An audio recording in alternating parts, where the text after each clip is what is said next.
Today we check out the serene area of Glendu Bay, Wanaka, with the new X-H2, Fujifilm's latest camera. We try for some stunning landscape images before getting the XF 200f2 and try a hand at some bird photography. Let's see how we go. Let's get stuck into it.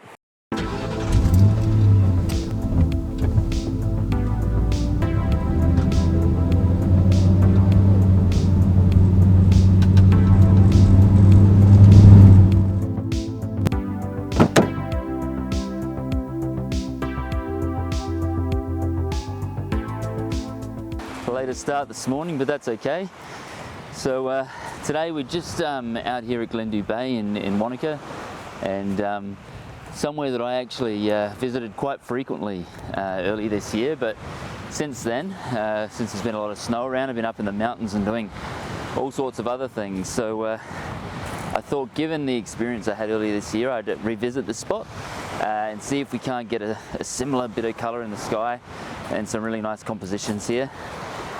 But with some snow on the mountains this time, because last time I came here it was kind of towards the end of autumn, leading into winter. So let's get set up here. Hopefully, you know, some of the clouds will start to pink up and there'll be nice colour in the sky, because at the moment it's looking a little bit dull. But, you know, that's alright. But we've got this beautiful, you know, Lake Wanaka in the background there, leading into the Alps just there behind me. So let's get set up, see what we can find.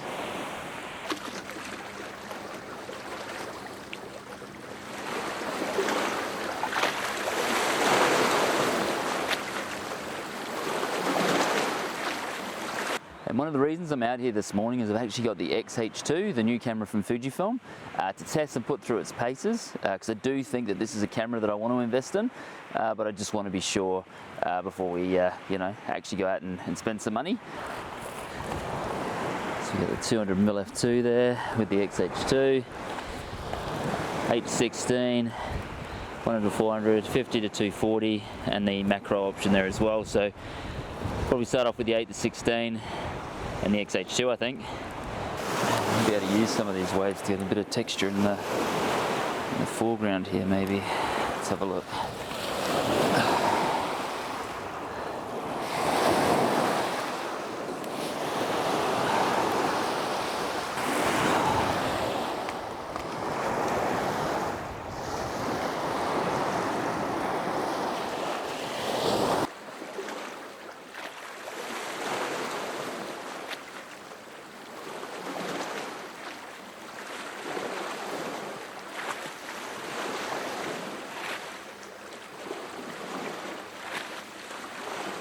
(8-16) really wasn't working out. The sun's kind of starting to come up now. There's a little tiny flickers of colour in the sky, but it's not really doing what I was hoping it would do. So what we might do is, just because there's not a lot of interest around, we might actually get the 50-140 out and start picking out little bits of the landscape that maybe has a little bit more colour in it, a bit more interest, and see if we can scavenge a few shots, because at the moment it's not kind of really working out like I thought it would. So let's see what we can do and make the most of it.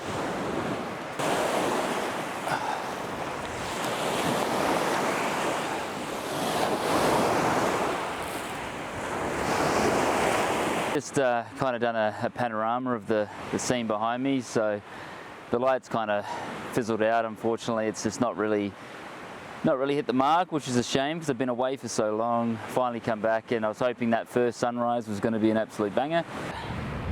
The scene of the last panorama, I kind of missed the best of the average light, but I thought I would just take the shot anyway as a bit of a reference, so I'll pop that up right now.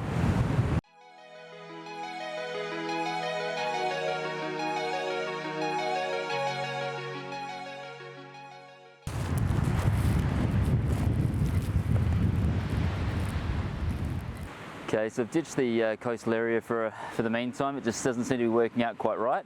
And I found this nice little composition here with a nice little barn, an electricity pole, and then the light there with over the snowy peaks. So I'll show you that now. Just in the back of my screen there. You see that looks quite nice. So we might just play around with this composition.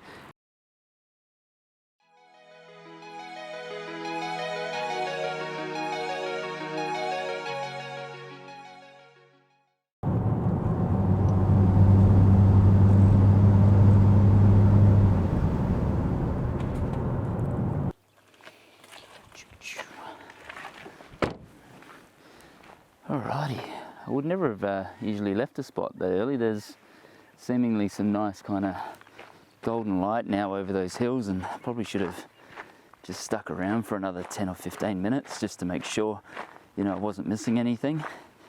But, you know, that's all right. We're just testing out the gear this morning and just making sure, you know, I'm making the right decision if I do decide to go with the X-H2. And at the moment, you know, I'm really enjoying it.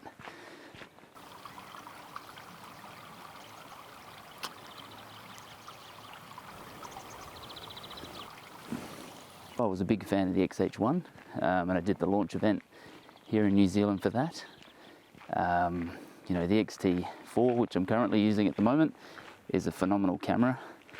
But, you know, especially if I'm looking to get into wildlife, you know, having that better ergonomics on the grip, it does make a huge difference. So, you know, I'm hoping that this is you know, the right camera for me, because, you know, I do seemingly enjoy it. I love the 40 megapixels. I think that's stunning, and given I'm a GFX user, it gives me that kind of, you know, higher resolution that I'm used to, and a bit more to play with, and I love printing large as well. So let's find a nice location, set up, and get the 200 f2 out and see how good the subject detection autofocus is and the bird tracking.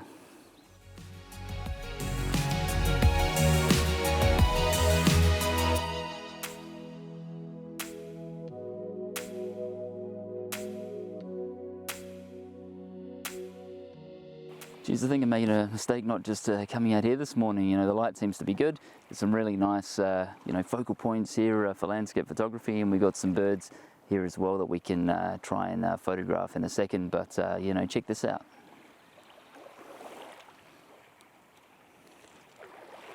A nice like fence leading into the water there would have been just prime. Might still take a shot of that just to get a nice record for next time.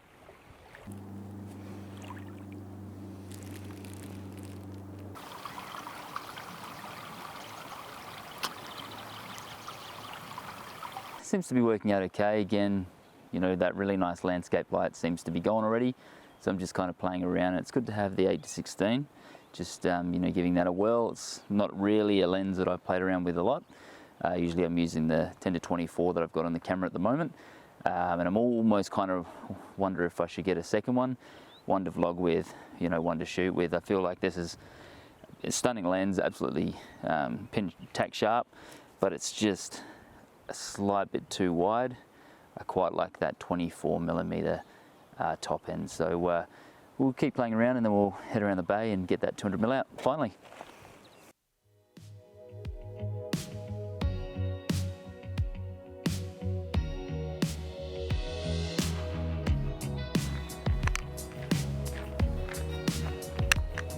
So it looks like I found a spot. I've been walking around, I've got a few shots of rabbits and other things and a few birds in the trees, but I've been finding a spot with a nice bit of light on it where the birds might just settle, and then I can take a nice photo. So I have found one spot that they do seem to come. It's this little prong, they just sit on top of it, and they're only there for a few seconds and then they fly off. So we're going to give that a go.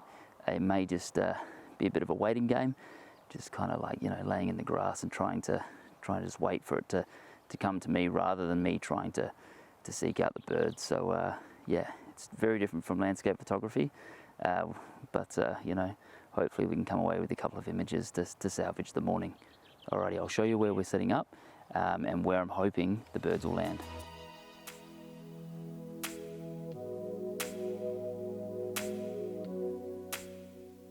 Okay, so like I said before, I'm just hoping that the birds will just come and just land on top of this little prong here and sit there for a few seconds while I can take a photo. It's got a nice bit of light on it, so we should get some nice shots, and I am going to be just down here with the 200 f2 laying on the grass, just trying to be as still and as quiet as possible until they make the way over. So I'm going to get set up and we'll see how we go. Now we're just going to have to wait around until a bird decides to stop up on that little prong, and then we can take a couple of shots and see how we go. Fingers crossed, eh? There's a walking track right next to me, so there's going to be a whole lot of people stopping thinking, what the hell is this guy doing? What is he looking at? But that's alright. to get a shot. That's all that matters. Now, this one that's just playing around the bottom of it here. Hopefully it jumps up on, and then we can take the shot. Still playing down below. I have to be very quiet, not to scare him away. Oh, here we go.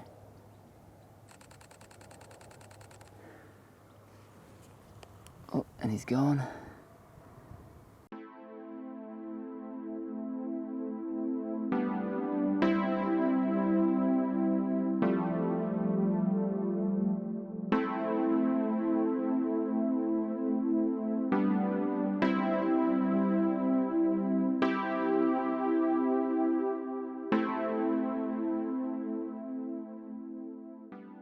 I haven't really honed my skills in landscape photography vlogging yet, and detailing that process, and trying wildlife photography while vlogging is just next level. And there are some amazing photographers on YouTube doing exactly this, and geez, I just take my my hat or my beanie off to them, because it is just next level. You know, having the patience to, you know, to wait for the birds or the foxes or the rabbits or whatever you're photographing, but also talking to the camera, and whether they do that separately, that's, you know, up to them, but still having that and trying to complete that in a morning or a day.